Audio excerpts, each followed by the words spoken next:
Hi అండి, welcome back to వసంత విశేషాలు. ఎలా ఉన్నారు? అందరూ బాగున్నారా? ఈరోజు సండే కదండి. సండే నాడు చిన్న వంట చేశానండి. పెద్దగా వంటలు ఏమీ పెట్టుకోలేదు. చికెన్ ఒక కేజీ తెప్పించేసాను. లెగ్ పార్టు 280 రూపీస్ తీసుకున్నారు. ఇంకా చికెన్లో జస్ట్ అల్లం వెల్లుల్లి పచ్చిమిరకాయలు గరం మసాలా వేసేసి నూనెలో వేయించేసండి. కాజు వేసి కాజు chicken fry. Left over sambar ఉన్నదండి. ఆ సాంబార్ని వేడి చేసేసాను. వైట్ రైస్ వండాను. బ్రేక్ఫాస్ట్ ఏం చేయలేదండి. సింపుల్గా చికెన్ ఫ్రై, వైట్ రైస్, సాంబారేనండి. ఇంకా ఈ బ్రంచ్ లాగా తినేశారు పిల్లలు, నేను తినేసాము.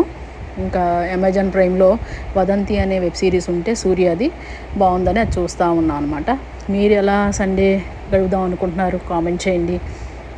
మీ సండే స్పెషల్స్ ఏంటో కూడా కామెంట్ చేయండి. చికెన్ ఫ్రై విత్ కాజుతోటి చాలా టేస్టీగా ఉంటుంది. ఒకసారి ట్రై చేయండి. సండే స్పెషల్స్ ఏంటో కూడా కామెంట్ చేయండి. ఈ వీడియో నచ్చితే లైక్ చేయండి, షేర్ చేయండి, సబ్స్క్రైబ్ చేయడం మర్చిపోకండి. Thank you.